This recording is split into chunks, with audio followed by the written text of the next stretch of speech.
안녕하세요. 저는 올해 30대이고 결혼 5년 차의 여성입니다. 남편과 저는 사회생활을 하다가 만나게 되었어요. 제가 부모님과 일하는 식당에 점심시간마다 자주 찾아오던 남편은 어느 날 저에게 자신이 살면서 한 번도 이런 말을 부끄러워서 해본 적이 없는데 그쪽이 너무 마음에 든다고 제가 보고도 또 보고 싶어서 3개월이나 이 식당에 온 거라고 말을 꺼내더라고요. 저는 진짜 몰랐거든요. 남편 회사 근처에 있는 식당이라 그저 자주 오는 남편을 보고 우리 식당 밥이 입맛에 맞는가 보다라고 생각을 했었죠. 남편은 근처에 번듯한 회사를 다니고 있었습니다. 저는 대학을 졸업하긴 했지만 사실 그렇게 좋지 못한 대학이었고요. 딱 봐도 남편은 이미지가 연봉 높은 대기업에 다닐 것 같아서 없지 않아 좀 부담스러운 것도 있고 갑작스러운 말에 저는 생각 좀 해보겠다는 말을 하였습니다. 그 이후 남편은 처음이 너무 힘들었지 저에게 마음을 표현한 이후부터 더욱 안달이 났는지 이제는 점심이 아니라 저녁까지 찾아와서 매일같이 한 번만 자기랑 데이트하자고 졸라댔었습니다. 결국 저의 부모님도 알게 되시고는 너털웃음을 지으시면서 그래 저렇게 매달리는데 한 번은 만나 줘보라고 말씀하시며 저 사람이 어떤 사람인지 기회는 줘도 되지 않겠냐는 말에 저는 기회는 무슨 그저 너무 잘난 사람이라 내가 나중에 까일까봐 걱정이라는 말에 부모님이 쓴웃음을 지으시더군요. 그렇게 남편의 성화에 못 이겨 데이트를 시작하게 되었습니다. 남편은 제가 생각했던 것보다 더 대단한 사람이었습니다. 그냥 식당 근처가 회사촌이라 회사 직원인 줄 알았던 남편은 회사 직원이 아니라 알고 보니 한 회사를 이끌어가는 대표더라고요. 물론 직원이 아직 8명밖에 없는 조그마한 스타트업 회사 대표라고 그리 큰 것도 아니라는데 월 매출이나 순이익은 들을수록 제가 상상도 못 해본 수준이었고 학교 또한 명문대를 졸업한 남자였습니다. 그래서 첫 만남 이후에 집에 와서 곰곰이 생각하다가 진짜 이건 아닌 것 같다고 자기와 너무 차이가 나서 부담된다니까. 밤에 남편은 저를 찾아와 손을 붙잡고 잠시 끌고 나가더니 저에게 이렇게 말하였습니다. 내가 모자란 인간이라서 안 된다면 이해는 하겠는데 그게 아니라 단순히 너무 차이가 나서 부담된다고 거절하는 건 난 도무지 이해가 안 된다고. 나는 내가 잘났다고 자랑한 것도 없고 그저 정말 지금까지 열심히 살아온 걸 말한 것뿐이고 누구를 만나든 정말 내 자신이 떳떳하고 싶어서 그런 거였다는 말에 저는 남편에게 말하길 제가 당신을 만나면 제가 떳떳하지 못하다니까. 그 떳떳하지 못하다는 것을 내가 채워주면 되지 않냐고, 내가 그만큼 잘하면 되지 않겠냐는 말로 무작정 저를 설득하더군요.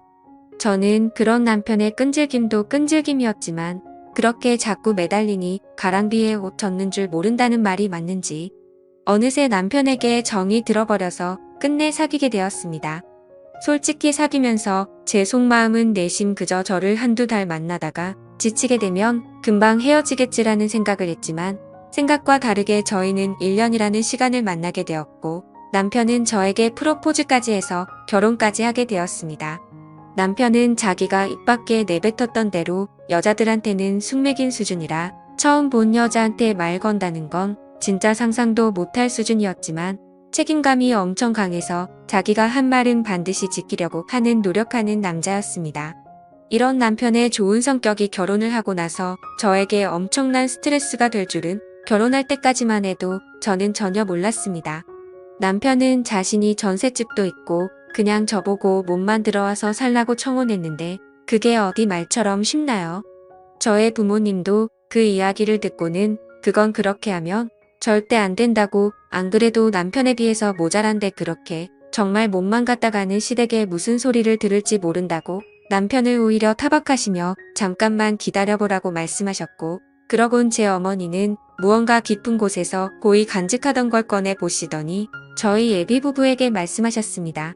딸 결혼을 지원해 주려고 정말 고이고이 조금씩 모아둔 돈이라며 1억이 들어있는 통장과 도장을 내주셨습니다. 그 이후로 제가 걱정되었던 건 바로 떨리고 떨리던 시댁이었죠.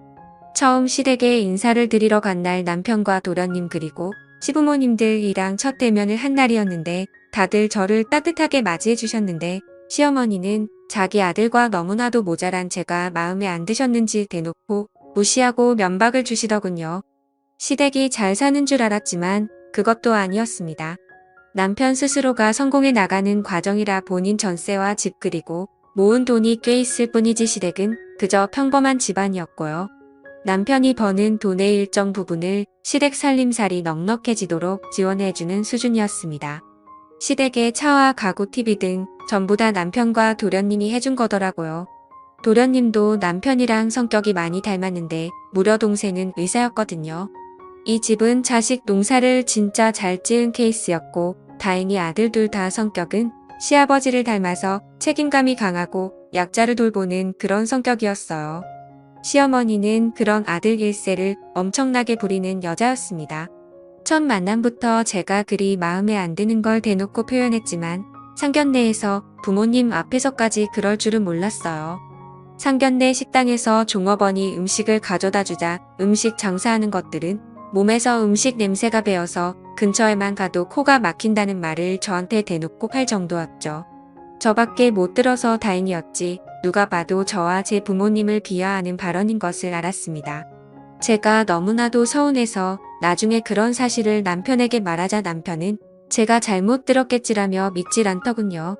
자기 엄마가 돈은 좀 밝혀서 그렇지 그런 경우 없는 소리를 하시진 않을 거라면서요.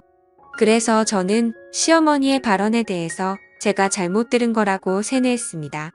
그렇게 결혼을 하고 나서도 저는 부모님 식당에 나가서 일을 하자 시어머니는 어느 날 저를 불러서 언제까지 그 부엌대기 같은 천한 일 계속할 거냐며 그것도 자기 아들 회사 근처에서 직원들한테 부끄럽게 뭐 하는 짓거리냐며 저를 보자마자 소리를 질러대더군요.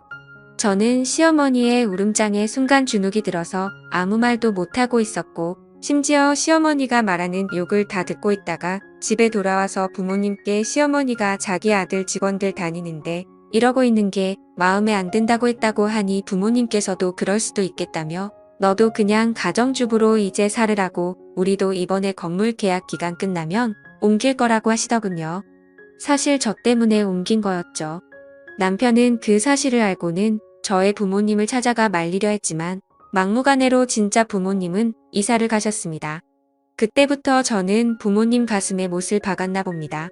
남편은 이왕 이렇게 된 거 그냥 저보고도 애 낳고 집에서 아이 육아에 힘써주면 훨씬 더 좋겠다며 자신이 더 열심히 일하겠다고 했습니다. 그렇게 제가 일을 안 나가게 된 남편은 빠르게 아이를 가지고 싶어 했고 그렇게 저는 2달도 채 지나지 않아서 아이를 임신하게 되었습니다. 근데 제가 집에서 쉬고 있는 게 그리 못마땅한지 그때부터 시어머니가 저를 매일같이 불러대더군요. 저희 집에서 시어머니 집 가려면 나름 거리가 있는 1시간 거리인데 그걸 하루 이틀도 아니고 매일같이 불러대서는 저에게 말하길 더 잘하는 일이나 한번 해보라고 말을 하더군요. 그게 무슨 말씀이시냐니까 시어머니는 저에게 짜증 난다는 표정으로 얘가 왜 이리 말귀를 못 알아들어 음식 만들고 청소하고 그게 너가 식당에서 하던 거잖아라고 소리를 지르며 저를 그때부터 자기 신모처럼 부려먹기 시작하더군요. 그렇게 차비조차도 안 주면서 줄곧 불러내서 저를 막무가내로 부려먹었습니다.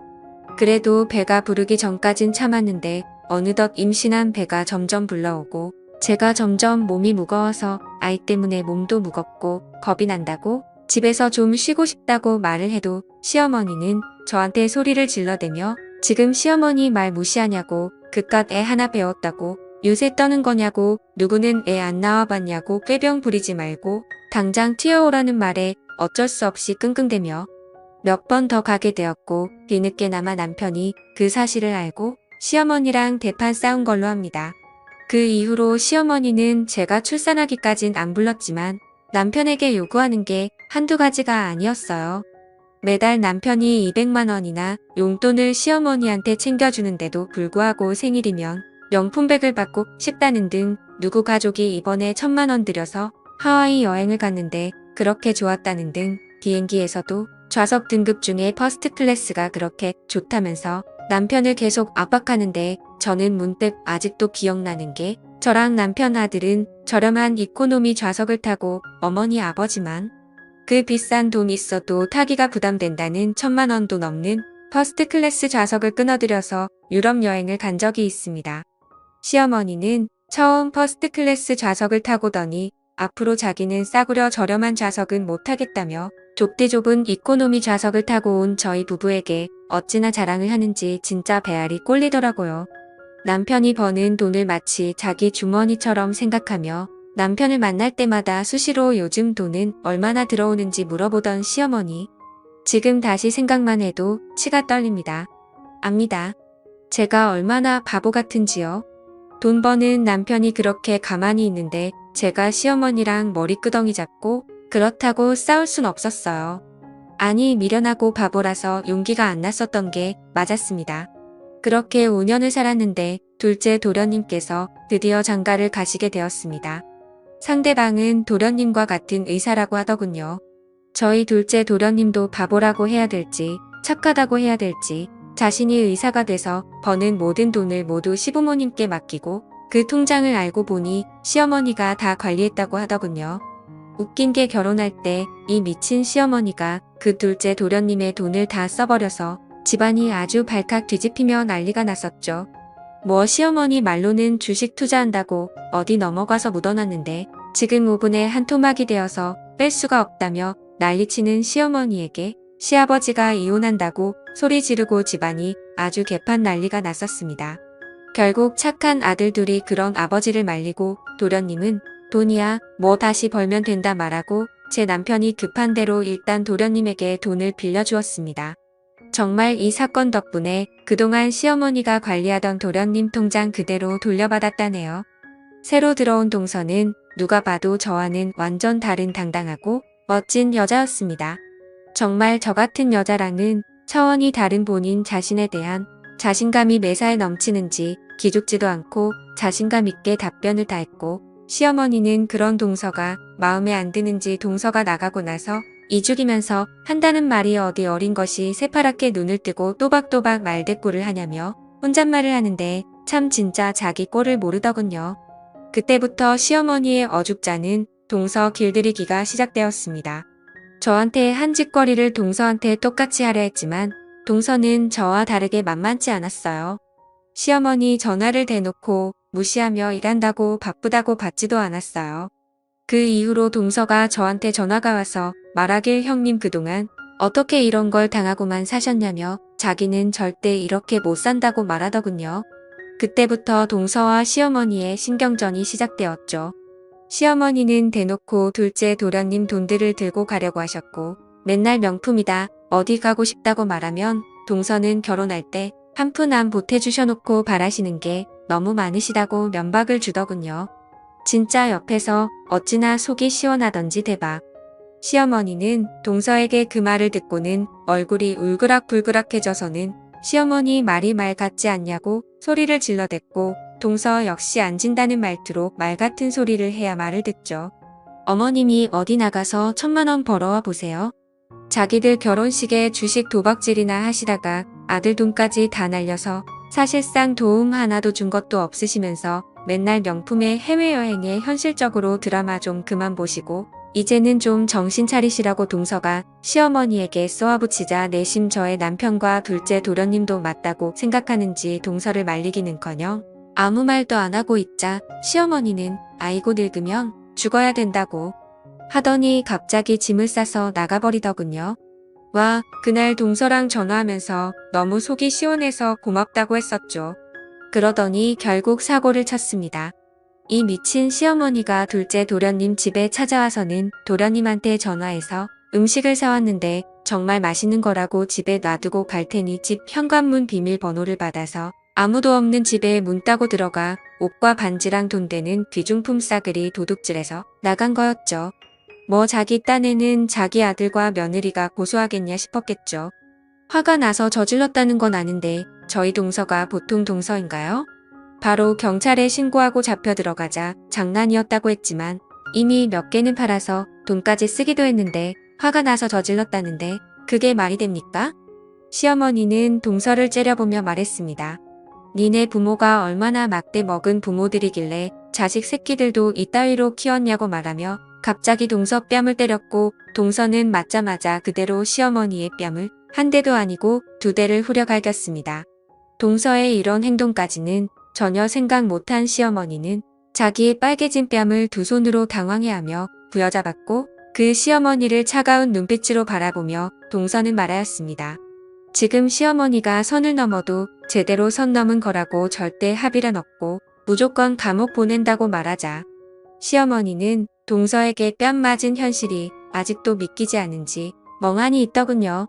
저는 내심 속이 시원하면서도 저 역시 뺨까지 때릴 줄 몰랐던 이 상황을 어떻게 해야 할지 몰랐습니다. 사실 시어머니가 도가 지나치게 선을 넘은 건 맞았으니까요. 속으론 박수라도 치고 있었네요. 도련님과 남편도 시어머니가 명확히 잘못한 거라 뭐라 말도 못하고 속은 시원한 것 같긴 한데 자기를 낳아준 엄마니까 표현은 대놓고 못하는 그런 상황이 되자 시아버지는 막내 도련님 보고 미안해 내가 달래주라고 말씀하시며 저에게도 집에 일단 돌아가라고 말씀하셨습니다. 그 이후로 시아버지는 동서에게 연락해 이번 일은 시아버지 얼굴을 봐서라도 한 번만 없던 일로 하자고 해서 탄원서하고 잘 처리했고 시어머니는 그 이후로 진짜 쥐 죽은 듯이 삽니다.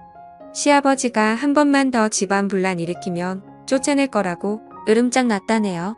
저희한테 연락도 안 하고 이제 시댁집에 가면 시어머니는 그냥 조용히 식사만 하고 쥐 죽은 듯이 지냅니다. 자만을 높은 줄 모르고 날뛰시더니 모두가 자기 편 안 들어주고 도둑질하다가 며느리한테 뺨까지 맞고서야 정신을 차리다니 동서의 시원한 성격이 참 부럽습니다. 지금까지 제 사연을 들어주셔서 감사드립니다.